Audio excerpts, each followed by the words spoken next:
We're going to start with the Rashi by special request. Let's start with the Rashi in chapter 13, verse 33.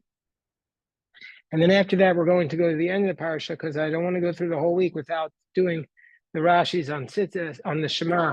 Because we read the Shema every morning and every night, and I want to make sure we know what Rashi says on every word there.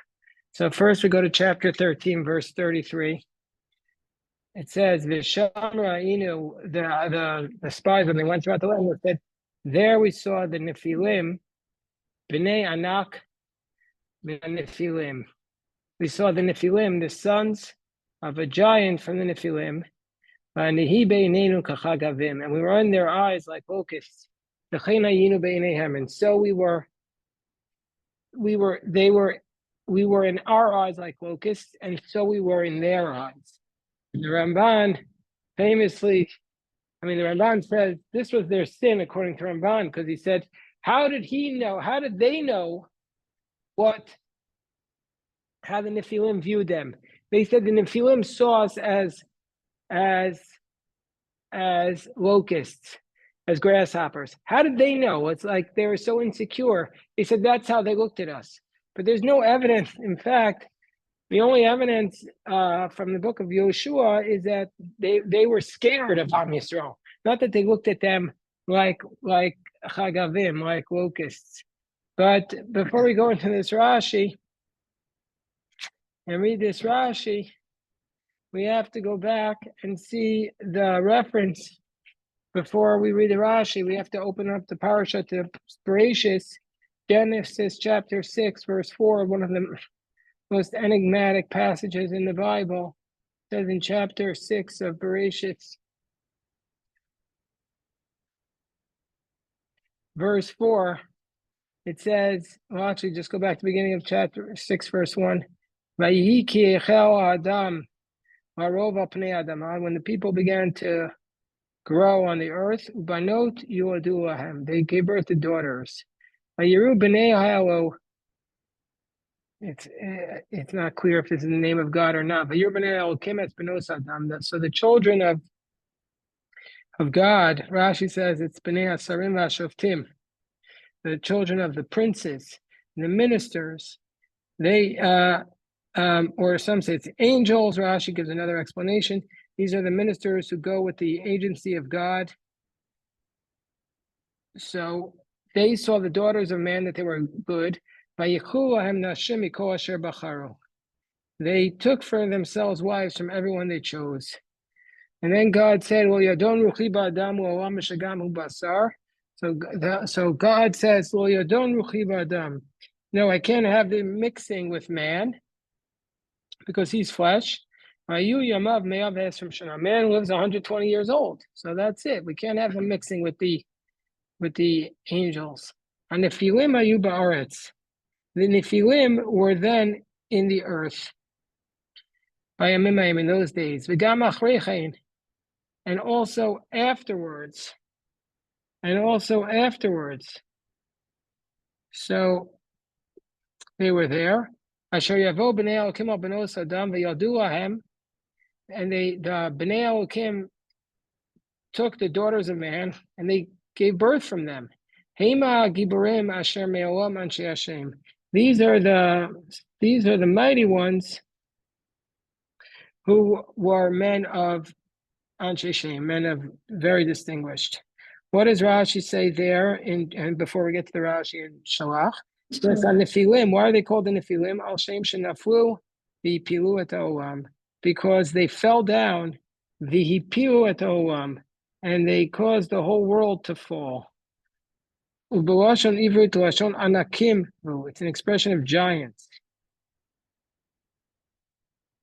So that's what Rashi says, because they fell from their position. Maybe they were, another explanation is that they were more wondrous from Niflaim. They were more wondrous than the rest of humanity. Anyway, this is the very, very enigmatic passage in Bereshit chapter 6, verse 4. So now we look at the Rashi here in our parasha. Who are these Nefilim? Rashi says, Anakim. Rashi here says that they are giants, Mibnei Sham Chazai v'Azael, from the children of Sham Chazai and Azael. This is according with the explanation that Rashi gave to Bereshis, that these were angels who got mixed up with the daughters of the earth. And they fell down, Bimei Dor Enosh, in the generation of Enosh. And this is based upon the Gemara in Yoma 67b. I feel like we have to read that Gemara once we've gone down this path. Let me read that Gemara. But let me just get the Gemara. It'll take a second. Rabbi Yosef, if you could pull it up in English. We got to read the whole thing. I'm going to turn on the air conditioning. It's a little sticky, right? Okay, I'll put it on the fan. On the air conditioning and the fan. Oh, it's... Gives me only Tanit and Sota. What? What did you say, Rabbi Yosef? It only gives me tractates Tanit and Sota. Not sure why. It's in Yoma 69. Okay. Says, here we go. Let's see what the Gemara says here. I'll open this Gemara, Jonah. How's the bakery going? Yeah. Oh, downtown? Wow. How did you get that job? That's very important. Oh, the bakery is selling stuff. So you see, are there a lot of people at the Nova exhibit? Yeah. And are there any people against the Nova exhibit protesting? No, there's a lot of. Wow, it's there.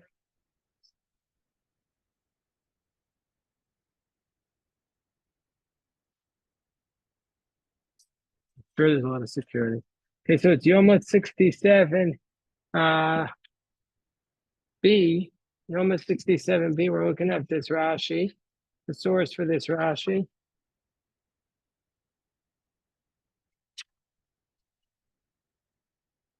Okay.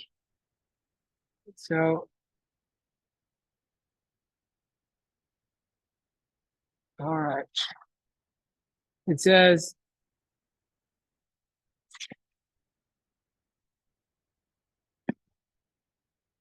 okay, so the Gemara is discussing there.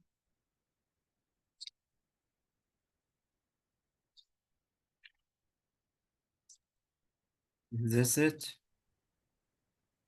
Hold on. Tanit Rabbi Ishmael Azazel Shmechaper Maaseh Uzav Azael. I really appreciate this, Rabbi. Thank you.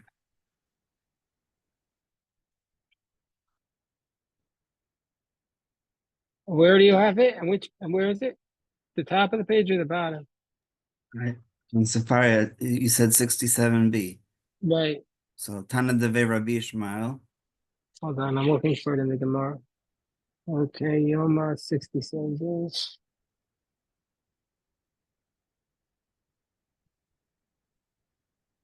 And it atones why do we send the goat to Azazel? Because it atones for the actions of Uzzah and Azael. Who are these two angels? These are two angels of destruction that went down in the days of Nama, the sister of Tubal Cain, and they sinned with the sin of Giloy Arayot. And about them, that's what Rashi says in the Gemara and his commentary to Yoma. He says these are the ones who that verse in Genesis chapter 6, that refers to the angels of Uzzah and Azel, of basically kidnapping these women and having children from them. So anyway, so that's what Rashi says, that this is a reference to, these are the Nefilim, who were in this, who the spies saw. And so that's what they were afraid of. By the way, that would scare me too. Sorry. You got to see these angels now in a little bit of more of a sympathetic light. Not these angels, these Meraglim, in a little bit more of a sympathetic light. They weren't just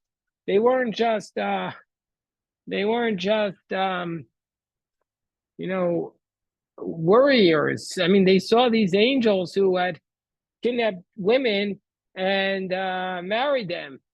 and they're living in the land of Canaan, so they were afraid of them. So I guess that's a little bit more sympathetic. I don't know if we answered your question, Rabbi Yosef, but at least we spent a little more time on this Rashi, trying to understand this Rashi.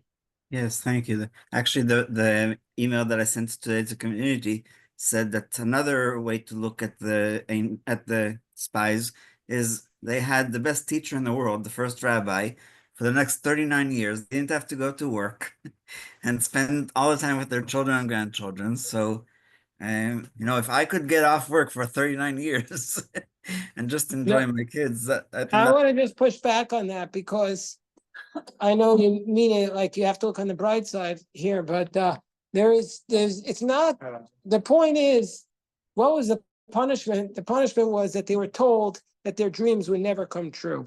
And that's huge punishment. They're like, why bother living? If you don't have a dream, why bother living? Seth, are you trying to ask something or contribute something, Seth? Because I can't hear you.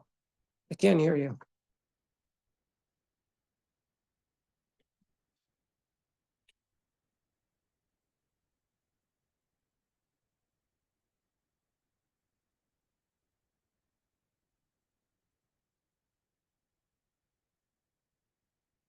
Seth, are you trying to say something?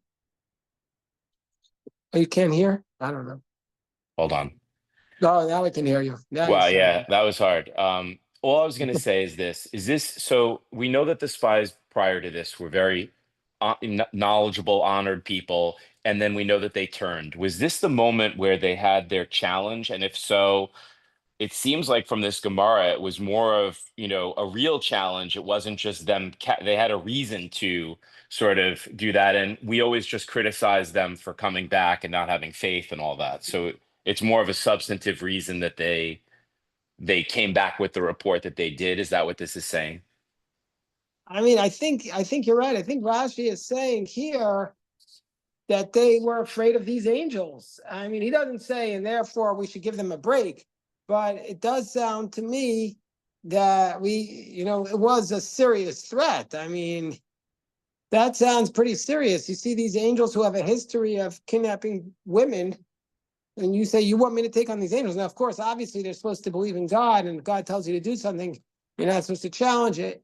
But that's why Ramban says that their sin was, they said, they viewed us as grasshoppers, meaning to say, how do they know how they viewed us? But there was at least some cause for concern based upon the fact that these were angels were living in the land then, and giants and angels who have a history of messing with women. So, okay. Anyway, so now that we approached that Rashi, I want to go to the end of the parasha and read the Rashis on Tzitzis. Everybody should be aware of all the Rashis on this paragraph because we read this paragraph every day, and we have to know what the pshat is. We have to know how to read it. So chapter 15, verse 37. Okay, and we'll go around and maybe I'll read it. It's a small group. I like to have everybody read it, but since it's a large group today, Baruch Hashem, now I'll read, or larger than small. It's not large, it's just not small. So I'll read the Rashis. Vayomer Hashem al Moshe Lemor. So Hashem said to Moshe, Daber al bnei Israel, speak to the children of Israel, V'amarta ohem, and say to them, V'asu ahem tzitzis al kanfei v'gdeihem. Tell them to make tzitzit, or tzitzis, on the corners of their garments, V'dorotam, for all future generations. And you shall put on the tzitzis on each corner of a thread of turquoise wool. Now, I want to just say, by the way, I read this in Aryeh Kaplan. By the way, I don't want to say by the way. This is not a by the way. This is important. I read this in Aryeh Kaplan. This is not Rashi, but I want to make this point to everybody. That I read in Aryeh Kaplan. He was talking about like tzitzis. He has a beautiful essay called Tzitzis, and I really recommend everybody read it. We have the book, the Aryeh Kaplan Anthology there. If you have a few minutes, you read it, you'll understand the mystical symbols, the meaning of it is just tremendous. Aryeh Kaplan is the best. You can get it online also, probably for free. But Aryeh Kaplan makes the point, why don't we wear a talus? Why is the Ashkenazi custom not to wear a talus until till you're married. So he says there's definitely no problem doing it, but he says some people have the custom not to wear it until they get married. But he says, for sure, if you come to davening, you come to a shul, you come to the yeshiva in the morning for Shachris, and you're not married, and you're not wearing tzitzis, for sure you should put on a talis, because you don't say, oh, it's not my custom to wear a talis. What are you talking about? It's a mitzvah to wear tzitzis. So what do you mean it's not your custom to wear a talis? You have to wear the tzitzis. It's a mitzvah. You get to fulfill a mitzvah. So if you're not even wearing the tzitzis, of course, put on the talis and you'll fulfill the mitzvah. So that's a very important point. Like, if anybody comes here in the morning, okay, Chevra, listen up carefully. No, you have a chumash there? If anybody comes in the morning and they're not wearing tzitzis, I'm not speaking to anybody particularly, but I'm saying if you come in the morning and you're not wearing tzitzis, put on a talis. Fulfill the mitzvah. You get a mitzvah. So for sure, that's what Ari Kaplan says in his book. You know what? This is such an important point. I don't want to quote it by heart because you have to hear this. Hold on.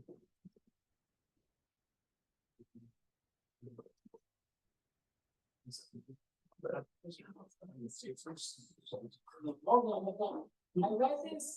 read this in Ari Kaplan like 10 years ago. Check it out. I read this in Ari Kaplan like 10 years ago, and I never forgot this sentence. I want to read it to everybody here. I mean, I maybe forgot it, but it stuck with me. That I never forgot it. So Ari Kaplan, first of all, is such a tremendous. He says, what are tzitzis? Okay, guys. So what are tzitzis? Here. The talis katani is a whole it's 40 pages, so I don't think I'm going to get the whole thing. I don't know if I'm going to find it here. But he talks about the talis katan. Okay, let me just say, if I get it right. Anyway, you know that the whole thing of the talis katan, the Gemara doesn't mention the talis katan. You know that because the Gemara, they all wore tzitzis above their garments. It's just when they stopped wearing the tzitzis above their garment that they started coming up with the idea of a talis katan. It's the whole question why it's two separate brachos. Anyway, can't find it now. Hold on, what he says. Oh, okay.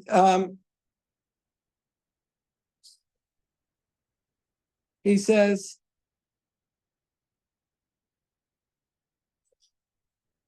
by the way, I should tell this to some of my kids. He says the following. Hold on 1 second. Very interesting. Does anybody here cover their heads with the talis? He writes the following about that. Let's see what it is. This is the problem with Aryeh Kaplan. He's so beautiful. You Shulchan go Aruch says I to do cover it.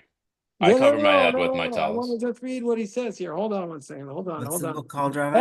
Everybody, just be quiet for 1 second, and when I read this, sorry, I want to read this to you. He says the following. He says the following. I just got to get the right.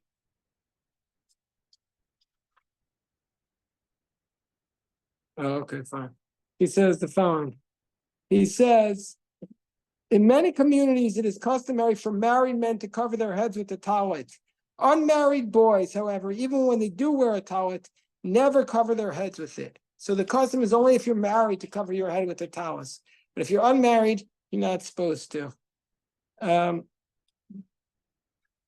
I don't want to take everybody's time looking for where he says this, but okay, just remember this. Trust me on this. If you come to the yeshiva and you're not wearing tzitzis, wear a talis and you fulfill a mitzvah.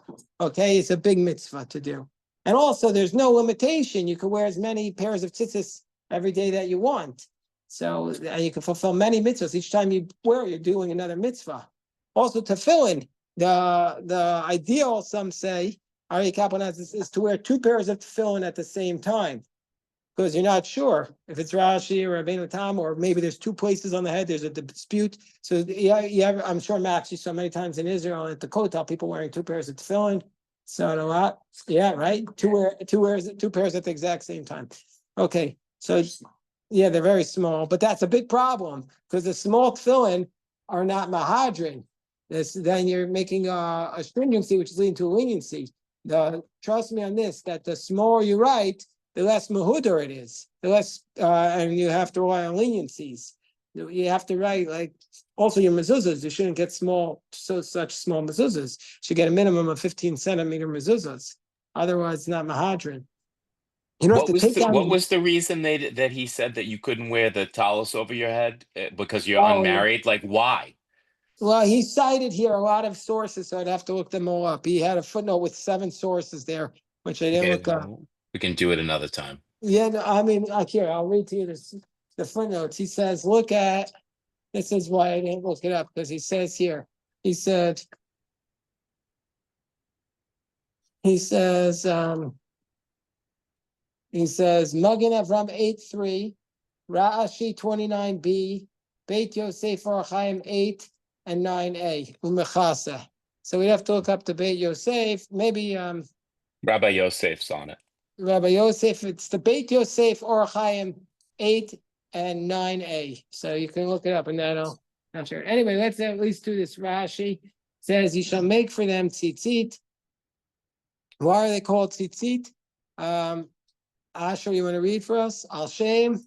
Hashem, Hapsilim, Hatluyim, Ba. They're called tzitzis because of the strings, the tilim, which hang from it. Tzitzit, Kmo, Vaikacheni, B'tzitzi, Roshi. He took me by a lock hair of my head. So he's saying that the word tzitzit means a string. But as we pointed out this morning when we were studying, the word tzitzit is also related to the word tzitz, which is, where is the tzitz worn? Where is the tzitz? Who wears the tzitz? On their chest. On their forehead, the Kohen Oh, Gadol. The Kohen Gadol wears the tzitzit. It's the tzitz on their forehead. And what does it say on it? No, you remember? No. Anybody? What? Kodesh Hashem. Excellent, Reb Mordechai. Davar Acher. Why is it called tzitzit? Oh, this is such a beautiful Rashi. So one reason why it's called tzitzit is because it relates to like fringes. That's what the word means. Another reason why it's called tzitzit, what does it say? Al Shem. Go on, Asher. Where? The Rashi, Davar Acher. Oh, Davar Afer, Tzitzit. Oh, Al Shem. So it comes from the words "you shall see it." The word "tzitz" can mean to look. What's the pasuk? The very beautiful verse from Shir Hashirim. Meitzim meitzitz min acharachim. It's peering through the lattices, and so therefore the word "tzitz" can mean strings or can mean look. Those are 2 possible answers of Rashi. You found it? Yeah. He says. Oh, okay. Baruch Hashem, Max found it for me. Did you see it before? You just found it now. He says,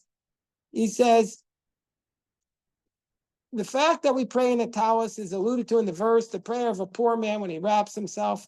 When we stand before God like beggars in a prayer and supplication, we wrap ourselves in a talus. There are a number of diverse customs regarding the talus. In some communities, young men do not begin wearing a talus until they're married. In others, the talus is worn immediately after bar mitzvah. In all such cases, you follow the custom. However, an important point must, however, be made. And I think we should really start this in the yeshiva for everybody when they're in the yeshiva, because we don't want to embarrass the people who aren't wearing tzitzis, although everybody should wear it. But he says an important point must be made. In congregations where many teenagers do not wear the talus katan, the tzitzis, they must, and he puts it in italics, they must wear a talus for the morning service. It is most important that tzitzis be worn during this service. Says that Rabbi Aryeh Kaplan, he says it right there. I mean, there's a simple way around it. Everybody should wear the talus katan, but sometimes people forget it or whatever, they don't. So you have to wear it during the davening, or else how are you going to kiss the tzitzis when you say Shema? Our basketball court in the yeshiva was always filled with tzitzit that people forgot there. It's probably people coming straight from basketball and they forgot it. Probably. Okay, fine. Okay, what is Tcheles? Go on. Read the next Rashi, Asher. Tcheles Seva Yarok Shel Pilazon. This is the greenish dye of the chilazon. So tchelas is usually called blue or purple, but here it's called green. But we should yarok here does not mean green. Yarok, when the Gemara wants to refer to green, yarok, they say yarok hakarti, green like a leek. So this here is not, yarok does not mean green here. It's like turquoise or the color of the sea. So it's not yarok in the way we would translate in modern Hebrew yarok. Okay, keep going. This is such a beautiful Rashi. We had this recently in the Gemara in Makos. Go on. This Hashem is called mitzvahs Hashem. And you shall remember all the mitzvahs of God when you see the tzitzis. Is it wet? Is it wet outside? Is the Chaytan is called mitzvahs Hashem, right? Shemini. How are you going to look at the tzitzis and remember all the mitzvahs? How are you going to do that? Shemini gematria shel tzitzit sheshmeos tzitzit. Sheshmeos shmona sheshmeos. The number of tzitzis, the gematria of tzitzis is 600. How do you get that? The taf is 400. The yud is 10, and there are 2 yuds, so that's 420. And the 2 tzadis are 90 plus 90. That makes 600. But then you have shmona chutin. You have 8 strings. Chamisha ksharim, 5 knots. That's how you get 16. So you see the tzitzis, and we had this in the Makos, and you have all 613 commandments. I'll tell you a story about tzitzis, okay? My friend, this is based upon a Gemara, but this is what happened. My friend was studying in the yeshiva, not this yeshiva, a different yeshiva in Israel. I don't want to say the yeshiva. Okay, fine. It was in Gush. And Rabbi Aaron Holstenstein said to him, why do you have your tzitzis hanging out? Because there's a problem. If nobody else there has their tzitzis hanging out, and you have your tzitzis hanging out, then it's like you're acting haughtily, like you're better than everybody else. It's called yuara. So he said, why are you have your tzitzis hanging out? So he quoted the Gemara. He says, because sometimes he looks at a person and he looks at a woman and he gets excited. So then you're supposed to grab onto your tzitzis and that'll remind you to be kosher. That's in the Gemara. So therefore, he said, this is what I do. Sometimes during the day, you don't want to follow after your eyes. So he was grabbing hold of the tzitzis. He needed it to help him. So that answer found favor in Rabbi Zecher Tzaddik Havracha's eyes, and so he was allowed to do it. So that's the only reason. Like if you're in a place where nobody else is wearing their tzitzis out, then you shouldn't do it unless you need to do it to help you from sinning. But if everybody's wearing their tzitzis out, then you should. If nobody else is, then you look like you're trying to be holier than everybody. So you always have to judge it carefully. But wear the talis in the morning. If God forbid you forget your tzitzis, wear the talis in the morning when you're davening, okay? And don't be embarrassed. We have extra tali tot upstairs for chakras to wear it. All right, everybody, let's daven. Mincha, shkoyach. Go back from Mincha. Should you also wear a towel? He says, Aryeh Kaplan says that for chakras, we have to go back.